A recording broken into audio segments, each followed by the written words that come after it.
Online ಫಾರ್ಮಸಿಯನ್ನು ಬಂದ್ ಮಾಡುವಂತೆ ಬೆಳಗಾವಿಯಲ್ಲೂ ಕೂಡ ಈಗ ಪ್ರತಿಭಟನೆ ಶುರುವಾಗಿರುವಂಥದ್ದು. ಬೆಳಗಾವಿಯ ಚನ್ನಮ್ಮ ವೃತ್ತದಿಂದ ಈಗ ಬೆಳಗಾವಿಯ DC ಕಚೇರಿವರೆಗೂ ಕೂಡ ಪಾದಯಾತ್ರೆಯನ್ನು ನಡೆಸಿಕೊಂಡು ಬಂದು ಇದೀಗ ಬೆಳಗಾವಿಯ ಜಿಲ್ಲಾಧಿಕಾರಿಗಳ ಕಚೇರಿ ಮುಂಭಾಗದಲ್ಲೇ ಪ್ರತಿಭಟನೆಯನ್ನು ಮಾಡ್ತಾ ಇರುವಂಥದ್ದು. ಬೆಳಗಾವಿಯಲ್ಲೂ ಕೂಡ ಆನ್ಲೈನ್ ಫಾರ್ಮಸಿ ಹೆಚ್ಚಿನ ಪ್ರಮಾಣದಲ್ಲಿ ಆಗ್ತಾ ಇರುವಂಥ ಕಾರಣಕ್ಕಾಗಿ ಸಾಕಷ್ಟು ತೊಂದರೆ ಆಗ್ತಾ ಇದೆ ಅನ್ನುವಂಥದ್ದನ್ನು ಕೂಡ ಈಗಾಗಲೇ ಹೇಳ್ತಾ ಇರುವಂಥದ್ದು. ರಿಟೇಲ್ ಫಾರ್ಮಸಿ ಅಸೋಸಿಯೇಷನ್ ವತಿಯಿಂದ ಈ ಒಂದು ಪ್ರತಿಭಟನೆಯನ್ನ ಮಾಡ್ತಾ ಇರುವಂಥದ್ದು. ಏನು ಈಗಾಗಲೇ ಧಿಕ್ಕಾರವನ್ನ ಕೂಗಿ ಕೂಡ ತಮ್ಮ ಆಕ್ರೋಶವನ್ನ ಹೊರ ಹಾಕ್ತಾ ಇರುವಂಥದ್ದು. ಸದ್ಯ ಸಾಕಷ್ಟು ಜನರಿಗೂ ಕೂಡ ಇದರಿಂದ ತೊಂದರೆ ಆಗ್ತಿದೆ ಅನ್ನುವಂಥದ್ದನ್ನು ಕೂಡ ಈಗಾಗಲೇ ಮಾತಾಡ್ತಾ ಇರುವಂಥದ್ದು. ನಾನೀಗ ಯಾವೆಲ್ಲ ಸಮಸ್ಯೆಗಳಿದಾವೆ ಮತ್ತು ಏನು ಬೇಡಿಕೆ ಇದೆ ಅನ್ನುವಂಥ ನಿಟ್ಟಿನಲ್ಲಿ ಅವರಿಂದ ಮಾಹಿತಿಯನ್ನು ಪಡೆದುಕೊಳ್ತೇನೆ. ಸರಿ, ಏನು ಡಿಮ್ಯಾಂಡ್ ಇದೆ ನಿಮ್ಮದು? ಏನು ಪ್ರತಿಭಟನೆ ಯಾಕಾಗಿ? ನಾವು ಆಲ್ ಇಂಡಿಯಾ OECD ಅವರು ಬಂದ್ ಪುಕಾರಿಸಿದ್ದಾರೆ. ಅದನ್ನು ನಾವು ಬೆಳಗಾವಿ ಜಿಲ್ಲಾ ರಿಟೇಲ್ ಔಷಧ ವ್ಯಾಪಾರಿ ಸಂಘ ವತಿಯಿಂದ ನಾವು ಸಾರ್ವಜನಿಕರಿಗೆ ತೊಂದರೆ ಆಗಬಾರ್ದು, ಪೇಷಂಟ್ಗಳಿಗೆ ತೊಂದರೆ ಆಗಬಾರ್ದು, ನಾವು ನೈತಿಕ ಬೆಂಬಲ ಕೊಡ್ತಾ ಇದ್ದೀವಿ ಬಂದ್ಗೆ.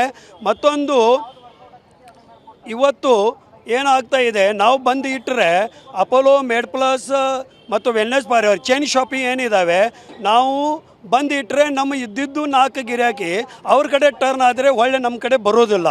ಅದಕ್ಕೋಸ್ಕರ ನಾವು ನೈತಿಕ ಬೆಂಬಲ ಕೊಟ್ಟು ಇವತ್ತಿನ ದಿವಸ ಎಲ್ಲರೂ ಸಾರ್ವಜನಿಕರ ಅನುಕೂಲ ಆಗಲಿ ಅಂತ ಪೂರ್ಣ ಜಿಲ್ಲೆಯಲ್ಲಿ ನಮ್ಮ ಔಷಧ ಅಂಗಡಿ ವ್ಯಾಪಾರ ದಿನನಿತ್ಯದಂತೆ ಚಾಲೂ ಇಟ್ಟಿರ್ತೇವೆ. ಈಗ OECD ಓನ್ಲಿ ಒನ್ ಆನ್ಲೈನ್ಗೆ ವಿರೋಧ ಮಾಡಿದೆ. ಆನ್ಲೈನ ಮತ್ತು ಕಾರ್ಪೊರೇಟ್ ಕಂಪನಿಗಳು ಹ್ಯೂಜ್ ಡಿಸ್ಕೌಂಟ್ ಏನು ಕೊಡ್ತಾ ಇದೆ ಅದು ಮತ್ತೊಂದು ಶೆಡ್ಯೂಲ್ ಕೆ ಅನ್ನೋದು ಒಂದು ಇದಿದೆ. ಅದು ಡಾಕ್ಟರ್ಸ್ಗಳು ಆಗಿನ ಕಾಲಕ್ಕೆ ಔಷಧ ಅಂಗಡಿ ಕಡಿಮೆ ಇದ್ದು, ಈಗ ಒಂದು ಹೆಜ್ಜೆಗೆ 4-5 ಔಷಧ ಅಂಗಡಿ ಆಗಿದ್ದಾವೆ. ಅದು ಶೆಡ್ಯೂಲ್ ಕೆ ಅಮೆಂಡ್ಮೆಂಟ್ ದುರಸ್ತಿ ಮಾಡಬೇಕು, ಟೋಟಲ್ ರದ್ದು ಮಾಡಬೇಕು ಅನ್ನೋದು ಇದು ನಮ್ಮ ಮೇನ್ ಒಂದು ಡಾಕ್ಟರ್ ಸಪ್ಲೈ ಏನು ಆಗ್ತಾ ಇದೆ ಅದು ಟೋಟಲಿ ಬಂದ್ ಆಗಬೇಕು. ಮತ್ತೊಂದು ಆ ಟೋಟಲಿ ಬಂದ್ ಆದರೆ ನಮ್ಮ ಕೆಮಿಸ್ಟ್ ಬಾಂಧವರಿಗೆ ಒಂದು 20-30% ಬಿಸ್ನೆಸ್ ಹೆಚ್ಚಾಗುತ್ತೆ. ಅದಕ್ಕೆ ಇವತ್ತು ನಾವು ಔಷಧ ಅಂಗಡಿ ಚಾಲು ಇಟ್ಟು ಈ ಹೋರಾಟದಾಗ ನೈತಿಕ ಬೆಂಬಲ ಕೊಡ್ತಾ ಇದ್ದೀವಿ. ಬೆಳಗಾವಿ ಜಿಲ್ಲಾ ಔಷಧ ವ್ಯಾಪಾರಿ ರಿಟೇಲ್ ಔಷಧ ವ್ಯಾಪಾರಿ ಸಂಘದ ಅಧ್ಯಕ್ಷನಾಗಿ ಶ್ರೀ ಬಂಡು ಸದಲ್ಗೆ ಇವತ್ತು ನಾವು ಘೋಷಣೆ ಮಾಡ್ತಾ ಇದ್ವಿ.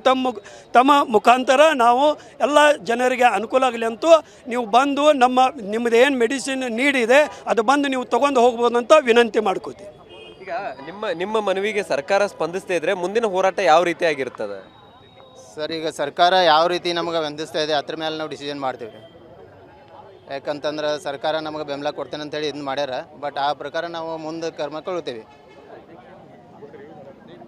ಈಗ ಕೈಗೆಲ್ಲ ಕಪ್ಪು ಬಟ್ಟೆ ಕಟ್ಕೊಂಡು ಸರ್ಕಾರದ ಗಮನ ಸೆಳೆಯುವಂತ ಕೆಲಸ. ಹೌದು ಸರ್. ಏನೇನು ಸರ್ ಮುಂದಿನ, ಈಗ ಸರ್ಕಾರ ಇವತ್ತು ನಿಮ್ಮ ಸಮಸ್ಯೆಗೆ ಸ್ಪಂದಿಸ್ತಿದ್ರೆ ಮುಂದೆ ಯಾವ ರೀತಿ ಇರುತ್ತೆ ನಿಮ್ಮ ಹೋರಾಟ, ಮತ್ತು ಏನು ಹೇಳ್ತೀರಿ ಸರ್ಕಾರಕ್ಕೆ?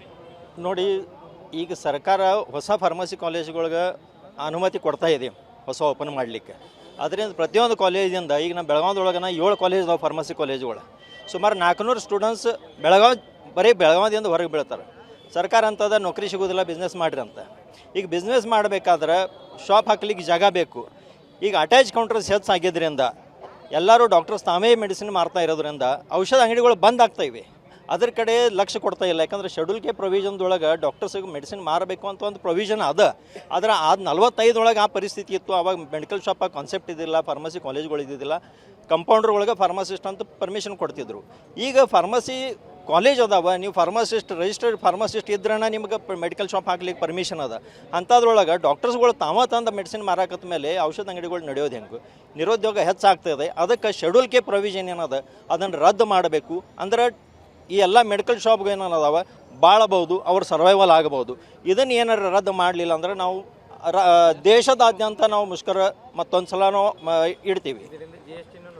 ಸೊ ಇದು ಸದ್ಯ ಈಗ ಒಂದು ಕಡೆ ಸರ್ಕಾರಕ್ಕೂ ಕೂಡ ಈಗಾಗಲೇ ಹಲವಾರು ಬಾರಿ ಮನವಿಯನ್ನು ಮಾಡಿಕೊಂಡಿರುವಂಥದ್ದು. ಇವತ್ತು ಬೆಳಗಾವಿಯಲ್ಲಿ ಯಾವುದೇ ಮೆಡಿಕಲ್ ಶಾಪ್ಗಳನ್ನು ಬಂದ್ ಮಾಡದೆ ಬಾಹ್ಯ ಬೆಂಬಲವಾಗಿ ಕೈಗೆ ಕಪ್ಪು ಬಟ್ಟೆಯನ್ನು ಧರಿಸುವುದರ ಮೂಲಕ ಸರ್ಕಾರದ ಗಮನ ಸೆಳೆಯುವಂಥ ಕೆಲಸವನ್ನು ಮಾಡ್ತಾ ಇದ್ದಾರೆ. ಸರ್ಕಾರ ಇದಕ್ಕೆ ಸ್ಪಂದಿಸಬೇಕು. ಒಂದು ವೇಳೆ ಸ್ಪಂದಿಸದೇ ಇದ್ದರೆ ಇಡೀ ದೇಶಾದ್ಯಂತ ನಾವು ಉಗ್ರವಾದ ಹೋರಾಟಕ್ಕೂ ಕೂಡ ಕರೆ ಕೊಡ್ತೀವಿ ಅನ್ನುವಂಥ ಎಚ್ಚರಿಕೆಯನ್ನು ಕೂಡ ಈಗಾಗಲೇ ನೀಡ್ತಾ ಇರುವಂಥದ್ದು. ಕ್ಯಾಮರಾಮನ್ ಪ್ರವೀಣ್ ಜೊತೆ ಸಹದೇವ್ ಮಾನೆ, TV9 ಬೆಳಗಾವಿ.